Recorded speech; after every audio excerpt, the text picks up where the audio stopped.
ये स्तंभ वीरता की कहानी सुनाता है, जिस स्तंभ के आगे हर एक दलित सिर झुकाता है।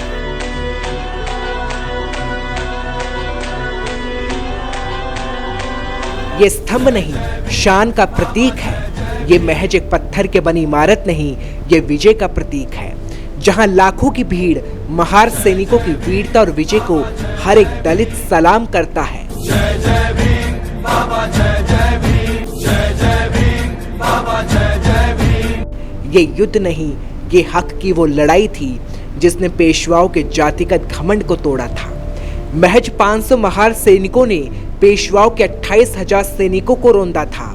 जहां बाबा साहेब भीमराव अंबेडकर ने 1927 में पहुंचकर वीर सैनिकों को वॉर मेमोरियल पर श्रद्धांजलि दी थी, आज वही वॉर मेमोरियल पर हर एक दलित सिर झुकाता है।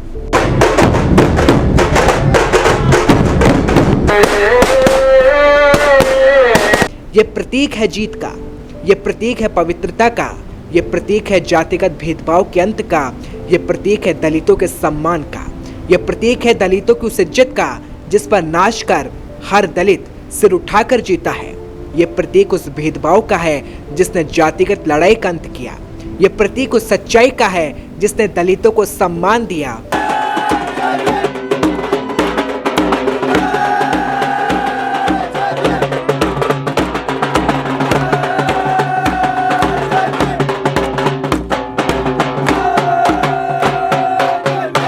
एक जनवरी 1818 को छिड़ी एक जंग थी।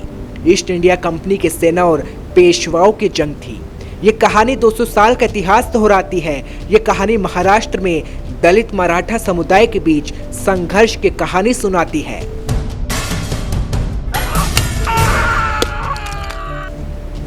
साल के पहले दिन दलित स्मारक पर सिर झुकाता है। जब देश नए साल का जश्न मनाता है, जब दलित भीमा कोरेगांव पहुंचकर जश्न मनाता है।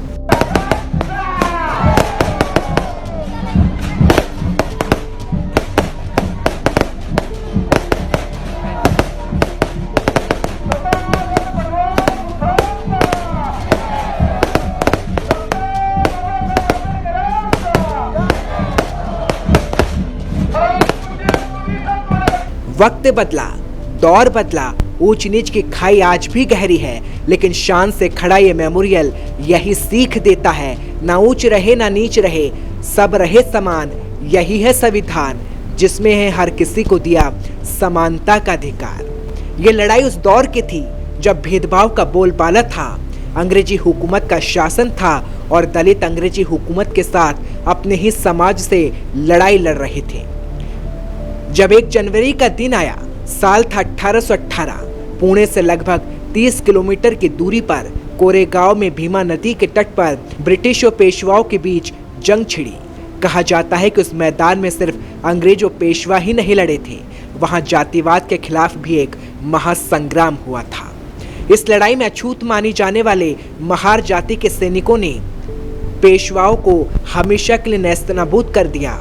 ब्रिटिश ईस्ट इंडिया कंपनी के 500 सैनिकों की एक छोटी सी कंपनी ने, जिसमें दलित महार सैनिक शामिल थे, पेशवा शासक बाजीराव द्वितीय के 28,000 की सेना को महज 12 घंटे में युद्ध में पराजित कर दिया था। कोरेगांव के मैदान पर चले इस महार सैनिकों ने लड़ते हुए अपने प्राण गंवाए। वीरगति को प्राप्त हुए उनके सम्मान में सन 1822 ईस्वी में भीमा नदी के किनारे काले पत्थर का रण स्तंभ का निर्माण किया गया। इस स्तंभ पर नाम उन महावीरों के हैं जिन्होंने जातिगत लड़ाई के खिलाफ जंग छिड़ी थी। ये लड़ाई हर अनुसूचित जातियों के इतिहास में एक खास लड़ाई बन गई। इस लड़ाई में 500 महार सैनिकों ने हक की लड़ाई लड़ी थी और 28,000 मराठा सैनिकों को धूल चटाई। इस युद्ध में महार सैनिकों के 275 से ज्यादा सैनिक हताहत हुए और मराठों के इस युद्ध में 500 से ज्यादा सैनिक मारे गए और घायल हुए थे। माना जाता है कि इस लड़ाई में महारों ने मराठों को नहीं बल्कि ब्राह्मणों को हराया था। ब्राह्मणों ने छुआछूत जबरन दलितों पर थोप दिया था। जब महारों ने इसे खत्म करने को कहा तो ब्राह्मण नहीं माने, जिसके बाद महार ब्रिटिश फौज में मिल गए और जातिवाद का अंत किया। कहा यह भी जाता है कि मराठा शक्ति के नाम पर जो ब्राह्मणों की पेशवाई थी, ये लड़ाई उसके खिलाफ थी और महारों ने उन्हें हराया था। इसमें एक इतिहासकार का दावा है कि महारों और मराठों के खिलाफ किसी तरह का मतभेद और झगड़ा नहीं था। ऐसा इतिहास में कहीं नहीं। और कहा जाता है कि अगर ब्राह्मण छुआछूत खत्म कर देते तो शायद ये लड़ाई नहीं होती। कहा यह भी जाता है कि मराठों का नाम इसलिए लाया जाता है क्योंकि ब्राह्मणों ने मराठों से पेशवाई छीनी थी। यह आखिरी पेशवा ताकत थी और ब्रिटिश उन्हें हराना चाहते थे और इसीलिए ब्रिटानी फौज ने महारों को साथ लिया और पेशवा राज खत्म कर दिया।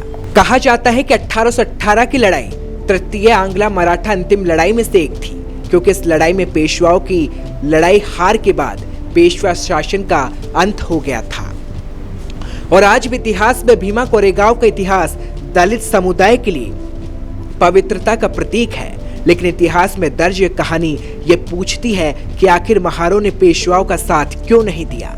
इतिहासकारों की माने तो महारों को कमर में झाड़ू बांधकर चलना पड़ता था ताकि उनके कदम जहां भी पड़े वो जमीन साफ होती रहे। और इसके पीछे की वजह ये थी कि महारों को अपवित्र माना जाता था।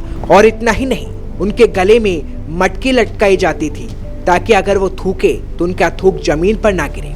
यही वजह थी कि महारों ने पेशवाओं का साथ ना देकर ब्रिटिश फौज का साथ दिया। लेकिन इतिहास बनकर रह गया। लेकिन ऐसा क्या हुआ था जब 1 जनवरी 2018 को एक हिंसा भड़की और 3 दिन तक महाराष्ट्र जलता रहा। 2018 का साल इस आयोजन के लिए बेहद खास था क्योंकि उस दिन भीमा कोरेगांव की लड़ाई को 2 साल पूरे हो गए थे।